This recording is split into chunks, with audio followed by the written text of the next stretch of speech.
সুপ্রিয় দর্শক শ্রোতা, আসসালামু আলাইকুম। আমার দেশ স্পেশালে আপনাদের সবাইকে স্বাগত জানাচ্ছি। আজ আমার সাথে উপস্থিত রয়েছেন আমার দেশ মাল্টিমিডিয়া স্টুডিওতে মাননীয় প্রধান উপদেষ্টা ডক্টর মোহাম্মদ ইউনূসের প্রেস সচিব জনাব শফিকুল আলম। শফিক ভাই, আপনাকে আমার দেশ মাল্টিমিডিয়া স্টুডিওতে স্বাগত জানাচ্ছি। Thank you. আজকে একটা বিশেষ দিনে বিশেষ মুহূর্তে আপনাকে আমরা আমাদের সাথে পেয়েছি, আমার দেশের সাথে, আমার দেশ মাল্টিমিডিয়া স্টুডিওতে। যে দিনটার জন্য সারা বাংলাদেশের 18 কোটি মানুষ দীর্ঘদিন ধরে অপেক্ষা করছে, জাতীয় সংসদ নির্বাচন এবং গণভোট। দীর্ঘদিন ধরে, বিশেষ করে 24শে জুলাই অভ্যুত্থানে ছাত্র জনতার বিজয়, সারা দেশবাসীর বিজয়ের পর, ফ্যাসিবাদী হাসিনা পালিয়ে যাওয়ার পর মানুষের মনে যে একটা আকাঙ্ক্ষা, যে দীর্ঘ 3 কিংবা 4টা নির্বাচন যেভাবে হয়েছে, বিশেষ করে হাসিনার আমলের 14, 18 এবং 24-এর নির্বাচন, ভোটাধিকারটা হরণ করে নিয়ে যাওয়া হয়েছিল। সেই ভোটাধিকার ফিরে পাওয়ার দিন হলো আগামীকাল। বিশেষ করে তরুণ সমাজ, দেশের যে তরুণ সমাজ বলা হচ্ছে, এই সংখ্যাটা অনেক বেশি, প্রায় 40%। তো তারা প্রথমবারের মতো তাদের ভোটাধিকার প্রয়োগের সুযোগ পেতে যাচ্ছে আগামীকাল।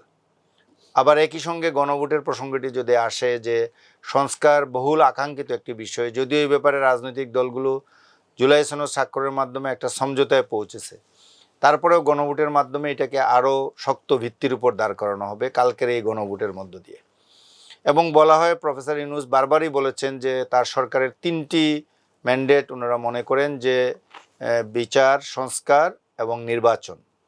তো আপনার সর্বশেষ যে ম্যান্ডেট, যেটা বাস্তবায়ন হতে যাচ্ছে আগামীকাল, এর আগ মুহূর্তে দাঁড়িয়ে আপনি কি বলবেন? আপনাদের সরকারের ফিলিংসটা কি এই মুহূর্তে? না, আমরা এখন পর্যন্ত আমরা বলবো যে আমরা আনন্দিত যে দেশে যেই প্রফেসর ইউনূস যেই ডেমোক্রেসির যে উৎসব, নির্বাচনের যে উৎসব, সেটা অনেকাংশে ফিরে এসছে। আপনি দেখেছেন গতকাল এবং আজকে লাখ লাখ লোক বাড়িমুখো হয়েছেন। তারা যাচ্ছেন ভোট দিবেন, তাদের ভোটাধিকার প্রয়োগ করবেন। তার গ্রামের বাড়িতে ভোটার, তাদের নিজ নিজ এলাকায় ভোটার, তাদের এলাকায় যে রিপ্রেজেন্টেটিভ ইলেক্ট করা এবং তার ভোটে ইনি ইলেক্টেড হচ্ছেন, এই অধিকারটা তো কেড়ে নেওয়া হয়েছিল। এই অধিকারটা ওরাই ফিক্স করতো। ওইখানে আগের ইলেকশনগুলো তো আপনি দেখেছেন, আগের ইলেকশনটা করতো কারা? পুলিশকে দিয়ে করানো হতো, লোকাল অ্যাডমিনিস্ট্রেশন দিয়ে করতে, অনেক ক্ষেত্রে মিলিটারিকেও ইনভলভ করা হয়েছিল। এবং এর ফলে যেটা হয়েছে যে মানুষের কোনো অধিকার ছিল না। আমি আমার প্রতিনিধি, আমাকে যিনি সংসদে প্রতিনিধিত্ব করবেন, তাকে আমি ইলেক্ট করার আমার অধিকার নাই। তাহলে কি আমি সেকেন্ড ক্লাস না করি? আমি প্রজা হয়ে গেছি, আমি আসলে কোনো নাগরিক নই। সেই জায়গার থেকে ইলেকশনের আপনি দেখেন, বলবো যে সব ধরনের যে ফেস্টিভিটিস ফিরে এসছে। আজকে আমি একটু আগে একটা দেখলাম যে রাতের বেলা, সন্ধ্যার দিকে অনেকে মেহেন্দি নিচ্ছেন।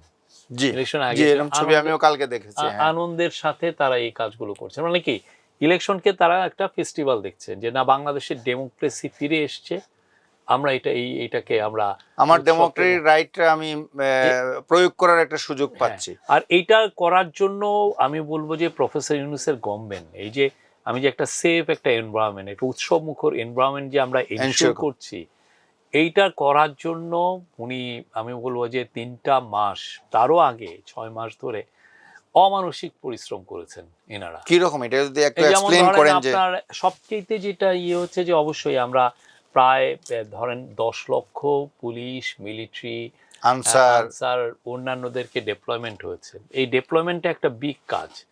তারপরে হচ্ছে যে আপনি ইলেকশনটাকে ফ্রি অ্যান্ড ফেয়ার করার জন্য পদায়ন, আপনি কোন লোকটাকে পদায়ন করছেন?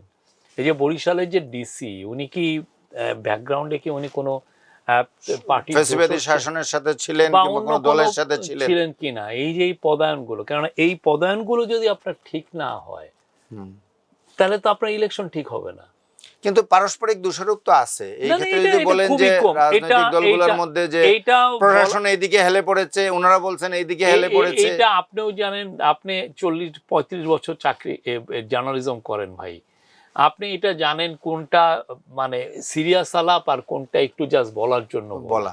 হ্যাঁ, তো সেই জন্য আমি বলবো যে, আর হচ্ছে যে আপনি এই মেজারগুলো নেওয়া হয়েছে, পদায়নগুলোকে নিউট্রাল করা হয়েছে, প্লাস হচ্ছে টেকনোলজি, এবার হাইয়েস্ট নাম্বার অফ টেকনোলজি। আপনি প্রত্যেকটা অলমোস্ট দুই একটা মানে 90% বলা হচ্ছে যে সিসি ক্যামেরার মানে আওতায় আনা হয়েছে, আর 90% আর body on camera, body on camera আছে, ড্রোন আছে, 25,000 সাথে ড্রোন আছে, ডগ স্কোয়াড আসছে। এবং এই পুরো আয়োজনকে আপনি যারা যারা ইলেকশনের সাথে জড়িত, জি। সে সিকিউরিটি ফোর্স হোক, সরকারি লোক হোক, রিটার্নিং অফিসার হোক, পোলিং অফিসার, সবাইকে আপনি একটা অ্যাপের মধ্যে আনা। কেউ কোথায় প্রবলেম পাচ্ছেন কিনা, তাহলে আপনি ইমিডিয়েটলি আপনি জানিয়ে দিচ্ছেন কি সেন্ট্রাল মানে ইলেকশন কমিশনকেও জানাচ্ছেন, আপনি আবার- ডিস্ট্রিক্ট অথরিটিকেও জানাচ্ছেন, উপজেলা, মানে যাতে খুব দ্রুত অ্যাকশন নেওয়া যায়। অ্যাকশন নেওয়া যায়। তো এই এবং আরেকটা কাজগুলো জিনিস আমরা দেখেছি যে আপনার এবার ভোটার নাম্বার, ভোটার স্লিপের বিষয়টা, যে অ্যাপটা আপনারা smart election BD management BD যেটা করেছেন, স্মার্ট ইলেকশন আপনি ম্যানেজমেন্ট, ইমিডিয়েটলি খুবই সুন্দর, খুবই সহজে আপনার লোকেশন এবং গুগল ম্যাপিং এর মাধ্যমে হ্যাঁ একবারে কোথায় আমার ভোট কেন্দ্র এবং আমার এনআইডি কার্ডটাই ভোটার আইডি নাম্বার, প্লাস হচ্ছে আপনার সিরিয়াল নাম্বার, সবকিছু ইনফরমেশন, অনেকে এবং এইটাও বিল্ডিং এর নিচেও কোন জায়গায় এটাও পর্যন্ত এখানে আপনি বলে দেওয়া অনেকে আছে। যারা এটাও পারবে না জি। তাদের জন্য খুব সুন্দর 3-3 আপনি ফোন দিবেন, আপনি হ্যাঁ, ট্রিপল আপনার থ্রি ইয়ে পাচ্ছেন না, বুথ পাচ্ছেন না, ভোটিং বুথ, আপনি 333 ফোন দেন। আপনার কোন একটা অভিযোগ হলো যে না আমার প্রতি অন্যায় করা হচ্ছে, অন্যায় করছে, হ্যারেস করা গেছিলাম হচ্ছে, আমাকে ফেরত পাঠিয়ে দিয়েছে, আপনি something। 333 ফোন দেন। এই যে কমপ্লেন ম্যানেজমেন্ট, আপনাকে সিকিউরিটি অ্যালার্ট করা, এটার জন্য 333। আমি বলবো যে মানে টেকনোলজিটাকে সিকিউর করার জন্য এবং ইজি করার জন্য ভোটিং Maximum। সিস্টেমটাকে ম্যাক্সিমাম ইউটিলাইজেশন আপনারা করার চেষ্টা করেছেন সরকারের তরফ আর থেকে। একটা হচ্ছে যে এবার আপনি যদি পলিটিক্যাল পার্টিগুলোকে দেখেন, জি। তাদের যে আচরণ, তাদের যে বিহেভিয়ার, তারা যে কি ব্রিলিয়ান্টলি তারা ক্যাম্পেইন করেছেন। এবং বলতে গেলে যে একটা ডেড বডি ওই যে শেরপুরে, যেটাকে বলা হয় যে এটা প্রশাসন আর একটু সতর্ক থাকলে হয়তো বা এটা হতো না, কিংবা পলিটিক্যাল পার্টিগুলা একটু রেসপন্সিবল হলে, যে জেলা জামাতের সেক্রেটারি যিনি মারা গেলেন, জেলা না উপজেলা, সরি উপজেলাতে উপজেলার, তো এই একটা ঘটনা ছাড়া তো আর কোনো নাই। উল্লেখ করার মতো তেমন কিচ্ছু কোনো নাই। ঘটনা নাই ক্যাম্পেইনে, কিচ্ছু নাই। হ্যাঁ, এবং এটা পিসফুল একটা campaign, total campaign total completely. ক্যাম্পেইনটা এবং পিসফুল। আজকের রাতটা আমি আপনাকে স্পেশালি এই কোয়েশ্চনটা করতে চাই, যে ভোটের আগের রাত আমরা যখন আপনার সাথে কথা বলছি, এইটা খুবই ক্রুশিয়াল এবং ভাইটাল, যেমনটি আমাদের প্রধান উপদেষ্টাও এর আগে বলেছেন ল অ্যান্ড এনফোর্সিং এজেন্সির সাথে, যে next 1 week is very important and crucial. তো আজকের রাতটা নিয়ে সরকারের প্রশাসনের কোনো ধরনের উদ্বেগ উত্তেজনা আছে কিনা? কারণ এটা হলো ব্যালট পেপারগুলো কেন্দ্রে চলে গেছে, প্রিজাইডিং অফিসার, সহকারী প্রিজাইডিং অফিসার অনেকেই কেন্দ্রেই অবস্থান করছেন আজকে রাতে, ব্যালট বক্সগুলো চলে গেছে। এখন এই মুহূর্তে পতিত স্বৈরাচারী শক্তি কোনো ধরনের বিশৃঙ্খলা সৃষ্টি করা, কোনো ধরনের খারাপ কাজ করা, আগুন জ্বালিয়ে দেওয়া, যেমন কালকে আমরা এক জায়গায় একটা ঘটনা দেখেছিলাম, কোথায় কিশোরগঞ্জে, সম্ভব নেত্রকোনায়, এইরকম কোনো থ্রেট আছে কিনা, আদৌ আছে কিনা, প্রিপারেশনটা কি আর কি গভর্নমেন্টের? এটার জন্য প্রিপারেশন আছে, ফুল ডেপ্লয়মেন্ট তো হয়েছে, আমরা এখন আশা deployed করি আছে। হ্যাঁ, ফলে এই ধরনের কোনো ঘটনার চান্স কম, খুবই কম। তারপরে একটা দুইটা হলে আমাদের ওইটাকে দ্রুত এখানে অর্ডার রিস্টোর করার জন্য আমাদের মেকানিজম আছে, ইমিডিয়েটলি এটার রেমেডি দেওয়া হবে, আপনি নিশ্চিত থাকেন। আমার মনে হয় না কেউ এই কাজ করার সাহস পাবে, কোনো ধরনের ডিসরাপশন করার। আর সেই জন্য বাট ওরা পুরো সাহস পাবে আর না পাবে সেটার চেয়ে বড় কথা আমরা প্রিপেয়ার্ড কিনা, আমরা প্রিপেয়ার্ড আছি ফুললি, এটা যে কোনো ধরনের সিচুয়েশন ট্যাকল করার জন্য প্রিপেয়ার্ড আছে। এবং এইখানে কালকের ক্ষেত্রে বিশেষ আর করে একটা আমরা বড় জিনিস সেটা জি, আপনার জি। যে বলে, সেটা হচ্ছে যে বাংলাদেশের ইতিহাসে হাইয়েস্ট নাম্বার অফ জার্নালিস্ট এসছেন এই ইলেকশনটা কভার করতে, বিদেশি জার্নালিস্টের কথা বলছেন, এবং বাংলাদেশের পর্যবেক্ষকরা, পর্যবেক্ষক 400, এটাও হাইয়েস্ট নাম্বার অফ পর্যবেক্ষক। জি, এর এবং এই পর্যবেক্ষক মানে যে আপনি হাসিনা আমলে আমরা কি দিয়েছি, ভাড়া করে নিয়ে আসছে যে আসো তুমি না একটা, এইবার তো খুব রিনাউন্ড বোর্ডের, বিশেষ করে ইউএর পর্যবেক্ষণ, ইউরোপিয়ান ইউনিয়ন কোনো দেশে তেমন একটা পাঠায় না, কিন্তু এইবার তো বাংলাদেশে তারা 1 মাস আগ থেকে 54 এবং টিম, এর বিরুদ্ধে আবার 225 জন সব মিলে 225 জন, রাইট। তো এটা বিগ নাম্বার অফ ইয়ে, এবং আপনার লোকাল পর্যবেক্ষকরাও কিন্তু আছেন, লোকাল কম্পাউন্ড 40,000, অনেক ক্ষেত্রে হয় লোকাল পর্যবেক্ষকদের নিয়ে তো অনেক ধরনের অভিযোগ আছে। একটা অভিযোগ কিন্তু এর ভিতরেও আসছিল, একটা টিমকে নিয়ে প্রায় 10,000 পর্যবেক্ষক পাশাকে নিয়ে করা হয়েছে তাকে দেওয়া। সাসপেন্ড করে দেওয়া হয়েছে। আচ্ছা, এবং সাংবাদিক লোকাল জার্নালিস্টও তো প্রচুর, প্রায় 10,000 জার্নালিস্টকে মনে হয় পাস ইস্যু হ্যাঁ করেছে। হ্যাঁ, যারা ইন্টারেস্টেড, এবং আমরা যে দেখি যে না উনি জার্নালিজম করেছেন, জি ইলেকশন কমিশন তাদেরকে দিয়েছে। কেউ কারো কোনো কমপ্লেন নেই। লাস্ট একটা কমপ্লেন ছিল ইলেকশন বুথে আপনি কি ফোন নিয়ে যেতে পারবেন কিনা, এক্স্যাক্টলি, এটা নতুন এটাও একটা ওনারা ডিবেট অ্যালাউ সৃষ্টি করেছেন। হয়েছিল। ওরাও এটা ওনারা অ্যালাউ করেছেন। কেউ বলতে পারবে না যে না ইলেকশনটা এখন আমরা এখন বাকিটা হচ্ছে এখন আল্লাহর উপরে। আল্লাহ ইনশাল্লাহ আমাদেরকে একটা ভালো এখন election দিবে। কালকে প্রচারটা ভালো হয়েছে, কিন্তু কালকে ভোটের দিনে প্রার্থীদের আপনার সমর্থকদের তাদের মধ্যে এটা নিয়ে প্রিপারেশনটা কি, যে তারা কি বিহেভিয়ার করে, আমার মনে হয় না কেউ এটা, এবং কেননা ইলেকশনের বিশেষ করে সেটা যদি- রেজাল্টের পরে সিচুয়েশনটা আমরা অতীতের অভিজ্ঞতায় যেটা দেখেছি, যে ফল প্রকাশের সময়টাতে ফল প্রকাশে বিলম্ব হলে কিংবা এই সমস্ত ইস্যুতে দেখা যায় যে ওই সময় বিশৃঙ্খলাটা বেশি হওয়ার সুযোগ আমার থাকে। মনে হয় না এটা হওয়ার সুযোগ আছে। এই বিষয়ে আমাদের সিকিউরিটি ফোর্সের সবসময় অ্যালার্ট আছে। এবছর আমরা রেকর্ড পরিমাণ মিলিটারি ট্রুপসকে স্ট্রাইকিং ফোর্স হিসেবে রাখা হয়েছে। এবং তারা অনেকটা প্রায় বলা যায় যে কেন্দ্রেই ডিপ্লয়েডের মতোই Deployed একটা মতো খুব আছে, হ্যাঁ। শর্ট ডিস্টেন্সে ডিপ্লয়েড থাকবে, যাতে যাতে তারা মুভ করে কেন্দ্রেতে যে কোনো জায়গায় যে মুভ হ্যাঁ, করতে পারে। হ্যাঁ, মানে ইভেন আপনি যেমন ধরেন বর্ডার ডিস্ট্রিক্টগুলোতে তো সাধারণত বিজিবির লোকগুলো থাকে। বর্ডারের 5 জি। কিলোমিটারের মধ্যে আপনি সাধারণত আর্মি ডিপ্লয় করা যায় না, ওটা শুধুমাত্র বিজিবি পারে। এটা হচ্ছে বর্ডার প্রোটোকলের একটা জি পার্ট। জি কিন্তু তারপরেও আমরা মেজার নিয়ে রেখেছি, যদি দেখা যাচ্ছে যে বিজিবি বর্ডার গার্ডটা এটা কন্ট্রোল করতে পারছে না, জি তখন যেটা হবে যে ইনফর্ম করতে হয়, মানে নেইবারিং কান্ট্রিকে আপনি ইনফর্ম করতে ইনফর্ম হবে যে করে, খুব দ্রুত ইনফর্ম করে আমরা মিলিটারিকে নিয়ে মিলিটারিকে আসবো। এখানে পাঠাতে পারবেন। হ্যাঁ, জি, ইনফর্ম করার একটা বিষয় থাকে। তো যাই হোক, আপনি যেটা বলতে চাচ্ছেন যে নির্বাচনের প্রস্তুতি সরকার মনে করছে এটা ট্রিমেন্ডাস প্রিপারেশন, এবং কালকে জনগণ স্বতঃস্ফূর্তভাবে ভোট দিতে আসবে। কি মনে হয় কত পার্সেন্ট হতে পারে উপস্থিতি? এটা আমরা বলতে পারবো না, বাট প্রেডিকশন, আপনি তো দীর্ঘদিন সাংবাদিকতা করছেন, দেখছেন, এবং এখন সরকারের ভিতরে থেকে আরো ভালো করে দেখছেন, আপনার আগের এবং বর্তমান দুই অভিজ্ঞতা, না, এটা বিশাল আসলে অভিজ্ঞতা। বলা যায় না। মানুষ, আমরা একটা জিনিস এনকারেজ হয়েছে যে প্রচুর লোক গ্রামে গিয়েছে। গ্রামের, আমাদের তো গ্রামের ভোটার প্রায় 70-75%, আর শহরের ভোটার হচ্ছে 20-25%। 70-75% যদি গ্রামে সবাই যদি যেয়ে থাকেন, আর গ্রামে যেটা হয়তো ওই ভোট কেন্দ্রের পাশে এক ধরনের মেলার মতো বসে, উৎসবের আমেজ থাকে। তা আমরা আশাবাদী যে এই পুরো সবাই ভালো মতো ভোট দিতে পারবেন, এবং উৎসব মুখর একটা পরিবেশ থাকবে। এবং যদি ওই পরিবেশ থাকে তাহলে আশা করা যায় অনেক ভালো টার্ন আউট হবে, কিন্তু কত পার্সেন্টেজ হবে আমি এটা বলতে পারবো না। আপনার কি ধারণা যে ইলেকশনের পরে কয়দিন লাগতে পারে ক্ষমতা হস্তান্তরে?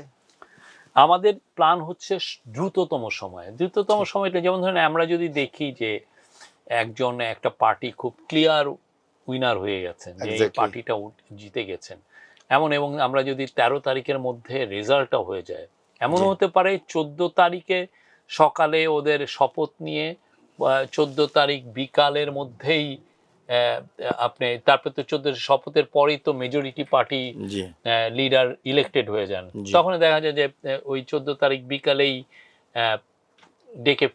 ডাকতে পারেন রাষ্ট্রপতি যে আসেন, আপনি শপথ গ্রহণ করেন। প্রফেসর ইউনূসের প্ল্যান হচ্ছে এটা যত দ্রুত করা যায়। এটা এমন 14 তারিখেও হতে পারে, এটা 14 তারিখেও হতে পারে, যত দ্রুত করা যায়। এখানে আরেকটা কোয়েশ্চেন আসছে যে কে অথ দিবেন, কারণ আমরা কনস্টিটিউশনে দেখছি যে স্পিকার, ডেপুটি স্পিকার, আমাদের ল অ্যাডভাইজার এটা নিয়ে কাজ করছেন, এটা ইস্যু না। এখানে দুটো বিষয় আছে, কনস্টিটিউশনে আছে যদি আপনি 3 দিন ওয়েট করেন তাহলে ক্লিয়ার কনস্টিটিউশনে বলা আছে যে এখানে চিফ ইলেকশন কমিশনার, এটা ইনক্লুড করা হয়েছে, অতীতে ছিল না, এটা গত সরকারের আমলে ইনক্লুড করা হয়েছে যে চিফ ইলেকশন কমিশনার অথ দিবেন। বাট এটার জন্য আপনাকে 3 দিন অপেক্ষা করতে হবে। এই অপেক্ষার সময়টা কি আদৌ আপনারা অপেক্ষা করবেন, নাকি এর ভিতরেই অন্য কোনো? এটা নিয়ে আমি বলবো যে এটা নিয়ে কাজ হচ্ছে, যাতে দ্রুততম সময়ে হয়। এটা নিয়ে আমাদের law adviser doctor Asif Nazrul ভালোভাবে কাজ করছেন, আমি আপনাকে এটা বলতে পারি। আমি আর ডিটেলসে গেলাম না, এটা নিয়ে কাজ হচ্ছে, এবং আমাদের প্ল্যান হচ্ছে যে যদি ক্লিয়ার উইনার হয়ে যায়, ওকে, দ্রুততম, খুব ঘন্টায় ঘন্টায় আপনি দেখবেন যে ডেভেলপমেন্ট হচ্ছে। এই গভর্নমেন্টের একটা দিনও এক্সট্রা থাকার কোনো ইচ্ছা নাই। তারা মনে করেন 10 তারিখে তাদের লাস্ট ওয়ার্কিং ডে হয়ে গেছে, এখন ইলেকশন হবে, হ্যাঁ, জি এবং প্রস্তুতি হচ্ছে কিভাবে ক্ষমতা হস্তান্তর করা। তাদের একটা পবিত্র দায়িত্ব দিয়েছিল দেশের আপামর জনসাধারণ, তারা তাদের সর্বোচ্চ চেষ্টা করেছেন দেশকে সার্ভিস দেওয়ার জন্য। এখন হ্যান্ড ওভার করা, তাই এখন ইলেকটেড গভর্নমেন্ট আসলে আমাদের মনে হয় আরো আমরা সামনে এগোতে পারবো, তারা দেশকে আরো সামনে এগিয়ে নিবে। আমরা কি নতুন সরকারের আমলে ডক্টর ইউনূসকে বাংলাদেশে দেখবো না দেশের বাইরে ওনাকে দেখা যাবে? উনি তো অলরেডি বলেছেন উনি মার্চ মাসের ৩য় সপ্তাহে জি উনি যাবেন হচ্ছে জাপানে। জি জাপানে সাসাকাওয়া ফাউন্ডেশন, খুব নামকরা ফাউন্ডেশন ওদের, জি সাসাকাওয়া জি জি নিপ্পন, জি ওই ফাউন্ডেশন ইয়োহই সাসাকাওয়া ওনাকে ইনভাইট করেছেন।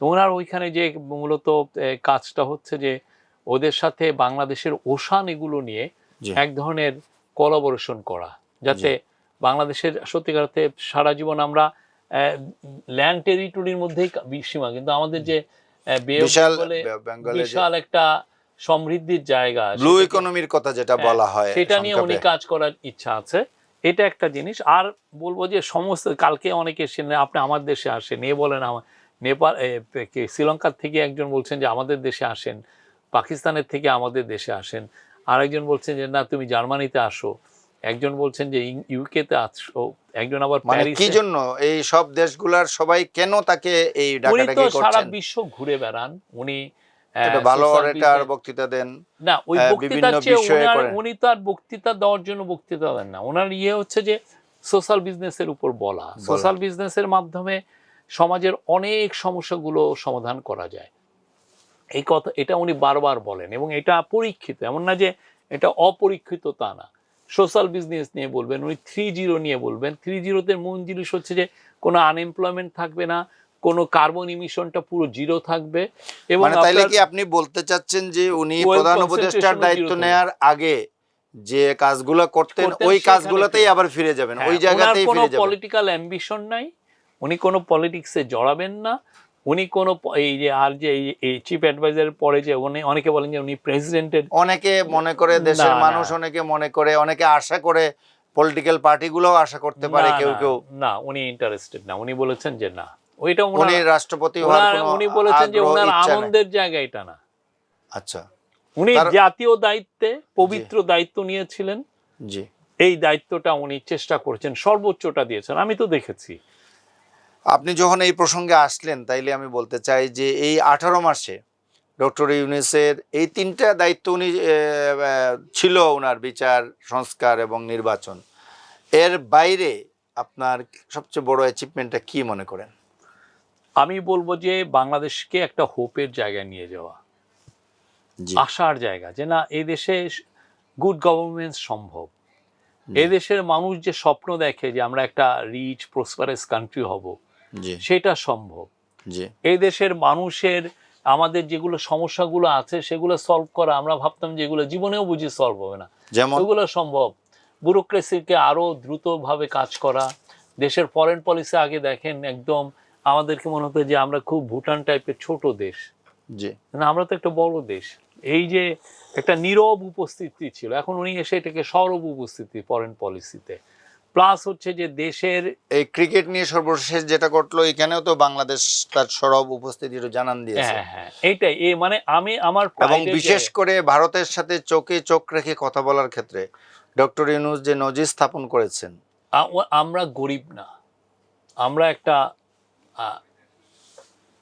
গর্বিত দেশ, আমাদের গর্ব করার অনেক কিছু আছে, সেই জিনিসটা প্লাস হচ্ছে প্রত্যেকটা আপনি যদি দেখেন যে না, অনেকে বলতো না যে কোনোদিনও আপনি সুপ্রিম কোর্টকে পাওয়ার দেওয়া যাবে না, দিবে না কোনো পার্টি, কোন, কারণ তার অটোনমি, সেপারেশন অফ জুডিশিয়ারিটা অনেকটা কথার মধ্যেই ছিল, দেখেন বাস্তবে বাস্তবে হয়েছে। তারপরে আপনি যতগুলো সেক্টর দেখবেন, প্রত্যেকটা সেক্টরেই তো উনি কাজ করেছেন, প্রত্যেকটা সেক্টরেই ওনার হাতের ছোঁয়া আছে। ইভেন আপনি তারপরেও কেন একটা মহল বলে যে প্রফেসর ইউনূস সম্পূর্ণ ব্যর্থ হয়েছেন, প্রফেসর ইউনূস কিছু করতে পারেন নাই? দেবপ্রিয় ভট্টাচার্যের মতো, ডক্টর দেবপ্রিয়, ওনাকে তো প্রফেসর ইউনূস সবচেয়ে ভাইটাল একটা বলবো যে ইকোনমিক কন্ডিশনের উপর রিপোর্ট দেওয়ার দায়িত্ব দিয়েছেন, উনি একটা রিপোর্টও দিয়েছেন, কিন্তু ওনার মুখ থেকে আমরা রিসেন্টলি শুনলাম যে ডক্টর ইউনূস একবারে ব্যর্থ হয়েছেন। আবার কিছু লোকজনকে বলতে শুনি যে উনি 90% ব্যর্থ হয়েছেন। তো এই কথাগুলো কেন আসছে, তারা কেন এই এটা হচ্ছে কথাগুলো বলছে? ওনাদের ওই যে না পাওয়ার বেদনা বলতে পারেন, তাতে তারা তো ইরিলেভেন্ট হয়ে গেছে এই সোসাইটিতে, তাদেরকে তো সত্যিকার অর্থে সবাই চিনে। জি আর এই যারা বেশি বলতেছে আপনি দেখবেন তাদের একটা যোগসূত্র আছে, সেই যোগসূত্র হচ্ছে 2007-08 গভর্নমেন্টের সাথে কোনো না কোনো ভাবে তারা যুক্ত ছিল। জি এবং 2007-08 গভর্নমেন্ট কারা ছিল? এটা ডিজিএফআই এর গভর্নমেন্ট ছিল, ঠিক জি না? জি জি তো ওই ডিজিএফআই এর গভর্নমেন্টের সাথে তারা যুক্ত ছিলেন। এখন তাদের ওই পাপ ঢাকার জন্য হইলেও একটু জোরে জানাচ্ছেন যে আমরা একটা সরব উপস্থিতি জানানোর একটা চেষ্টা করছেন, এটাই তো, এছাড়া আর কি। মানে যেই ধরনের ক্রিটিসিজম হয়েছে সেটা মানে হাস্যকর ক্রিটিসিজম, বিদেশিরা এগুলো দেখে হাসে যে আরে কি বলে এটা। প্রফেসর ইউনূস দেশে পিস অ্যান্ড স্টেবিলিটি ফিরিয়ে এনেছেন, দেশের ইকোনমিক রিকভারি করিয়েছেন, দেশের মানুষের কথা বলার স্বাধীনতা ফিরে এসছে, যে কোনো মানুষ যে কোনো কোশ্চেন করতে পারে, এমন কোনো ক্রিটিসিজম নাই যে আপনি অনলাইনে তার দেখবেন না। কাউকে দেখেছেন গুম হয়েছে, কোন জেল হয়েছে? কারো হয়নি। দেশের মানুষ বাক স্বাধীনতা ফিরে পেয়েছে, দেশের মানুষ এমন তার গুম হচ্ছে না, তার এক্সট্রা জুডিশিয়াল মার্ডার বন্ধ হয়ে গেছে, তার গুম হওয়া বন্ধ হয়েছে, মিরর হাউস মানে আয়নাঘর সব বন্ধ করে দেওয়া হয়েছে, দেশের মানুষের অধিকার ফিরে পেয়েছে। তারপরে আপনি দেখবেন যে একটা দল না কিছুই হচ্ছে না, কি করলেন উনি, কি হলেন আপনি। জাপানের সাথে যেই এগ্রিমেন্টটা হয়েছে, এটা একটা, আমি বলবো যে বাংলাদেশের সাথে অন্যান্য দেশের ফ্রি ট্রেড এগ্রিমেন্টের একটা এটা সোপান হয়ে দাঁড়াবে। এটার কারণে আপনার কোটি কোটি ডলারের ইনভেস্টমেন্ট আসবে। ইউএস এর সাথে যেই এগ্রিমেন্টটা হয়েছে, হ্যাঁ, সেটার মাধ্যমে আমাদের আরএমজিতে আমরা ইউএস এর নাম্বার 1 এক্সপোর্টার হব। Just it's a matter of time. ওদের কটন ইউজ করে আমরা যদি ওদের দেশেই আমরা কাপড় চোপড় তাহলে জিরো ট্যারিফে এক্সপোর্ট করতে, এটা তো ব্রিলিয়ান্ট একটা ডিল। হ্যাঁ, তারপরে দেখবেন একটা দল না এটা কিছু হয় না, এটা কি করলেন, আপনারা রিপিট করলেন কেন? হ্যাঁ, পোর্টের ইস্যুটাতে রিট্রিট করলেন কেন? এটা আমাদের ন্যাশনাল, প্রফেসর ইউনূসের একটাই কথা, জাতীয় স্বার্থকে জলাঞ্জলি দিয়ে কোনো এগ্রিমেন্ট হবে না। আমরা এমন কোনো এগ্রিমেন্ট করব না যেটার জন্য আমাদের জাতীয় স্বার্থ ক্ষতিগ্রস্ত হয়। তো উনি এইটাই, আমরা ইয়ের সাথে কথাবার্তা বন্ধ করি নাই, আমরা ওদেরকে বলেছি যে তোমরা যেই ধরনের অফার দিচ্ছ সেটাতে তোমাদের বেটার অফার দিতে হবে, না হলে সরি এটা হচ্ছে না। মানে বাংলাদেশের ইন্টারেস্টটা রক্ষিত হচ্ছে না বলেই এটা থেকে রিট্রিট করেছে। হ্যাঁ অবশ্যই। এটা কি সময়ের কোনো বিষয় ছিল, যে সময়ের পর্যাপ্ত সময় না থাকার কারণে? সময়ের চেয়েও আপনি এমন একটা ডিল তো করতে পারেন না যেটার জন্য পরবর্তীতে সবাই এসে বলে যে হ্যাঁ এটা কি ডিল করলেন। ওনার কথা হচ্ছে এমন একটা ডিল হবে যেটা মানুষ প্রাউডলি বলবে যে না এই গভর্নমেন্ট এই ডিলটা করেছে, এই এগ্রিমেন্টটা করেছে। আপনারা পর্যাপ্ত সময়ের অভাবে করতে পারলেন না, এই কি আফসোস নিয়ে বিদায় নিচ্ছেন? আমাদের কোনো আফসোস নাই এই গভর্নমেন্টের, না যে আরো কিছুদিন সময় পেলে এই একটা ভালো কাজটা করে যেতে পারতাম, আরো 5টা রায় হয়ে যেত আমাদের আমলেই, কিংবা আরো 2টা এগ্রিমেন্ট হয়ে যেত, এরকম কি বিষয়গুলো পেন্ডিং রেখে যাচ্ছে যে ইমিডিয়েটলি হওয়া দরকার? যে কাজগুলো প্রফেসর ইউনূস করতে চেয়েছেন অলমোস্ট সবগুলোই করেছেন, বাকি তেমন একটা নাই, আমি তো দেখি না।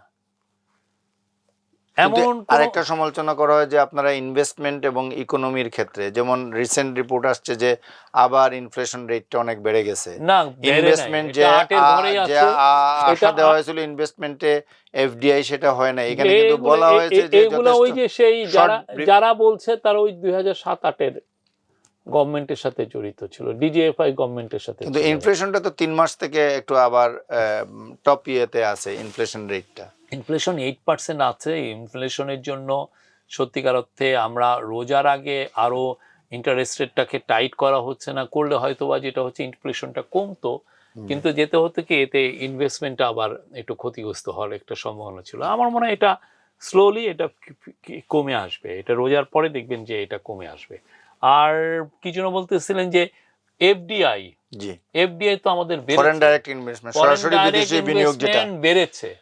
অনেকে এসে বলতেছে না বেড়েছে, এটা নিউজ না, নিবন্ধনটা কমেছে এটা নিউজ। ভাই নিবন্ধন তো রিয়েল ইনভেস্টমেন্ট না।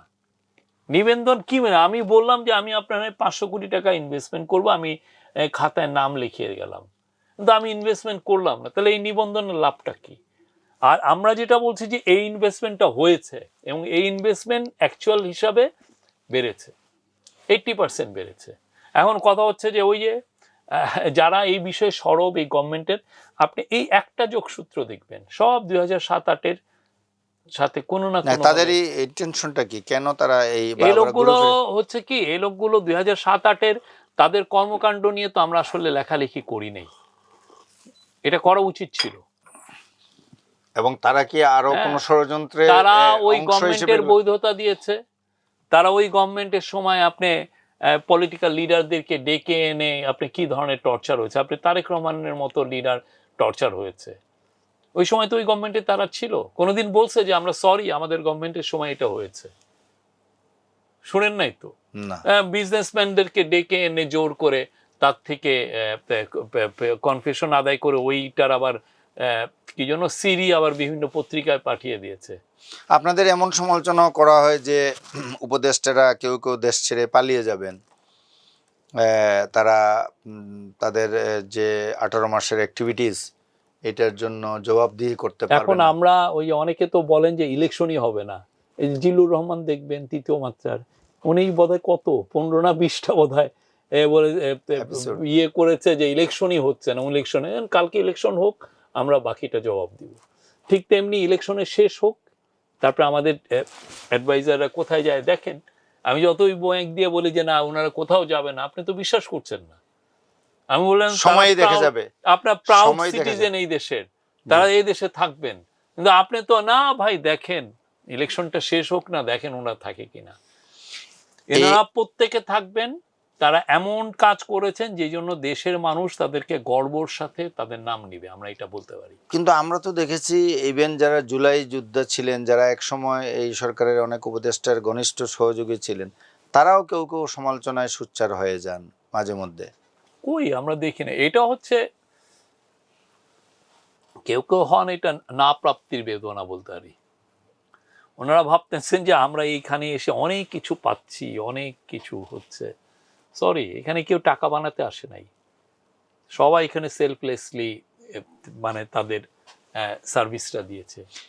আরেকটা বিষয়ে যে আপনার সাংবাদিকতার দীর্ঘদিনের অভিজ্ঞতা এবং এইবার সরকারের 18 মাসের অভিজ্ঞতা এবং আপনারা একটা প্রাউড মিডিয়া টিম হিসাবে ডক্টর ইউনূস সরকারকে সার্ভ করেছেন, এটা আমরা সাংবাদিকরা খুব কিনলি এটা ফলো করেছি।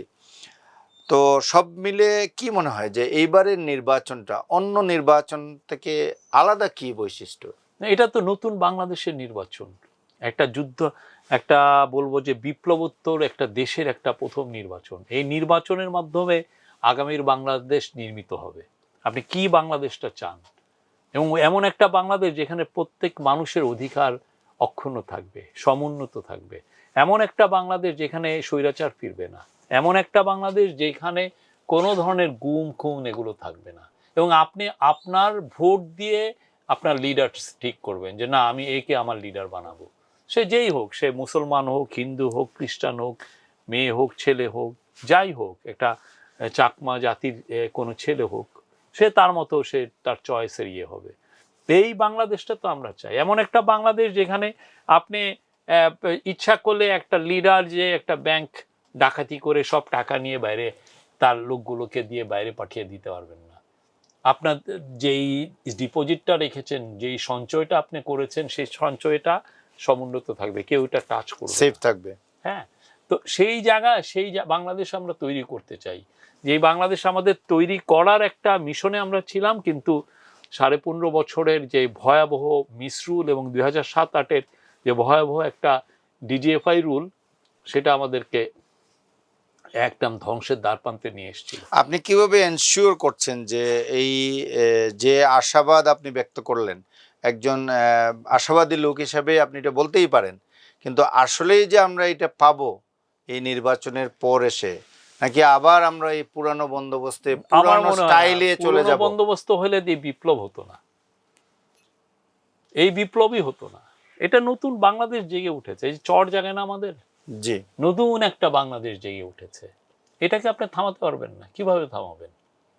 সেটা কি পলিটিক্যাল লিডাররা কি এটা বুঝতে পেরেছেন? আপনার কি মনে হয়? অবশ্যই। আপনি দেখেন না এবারের আপনার ক্যাম্পেইনের ভাষা দেখেন না, ক্যাম্পেইনে তো আমরা কিছু আক্রমণাত্মক কথাও দেখেছি, কম।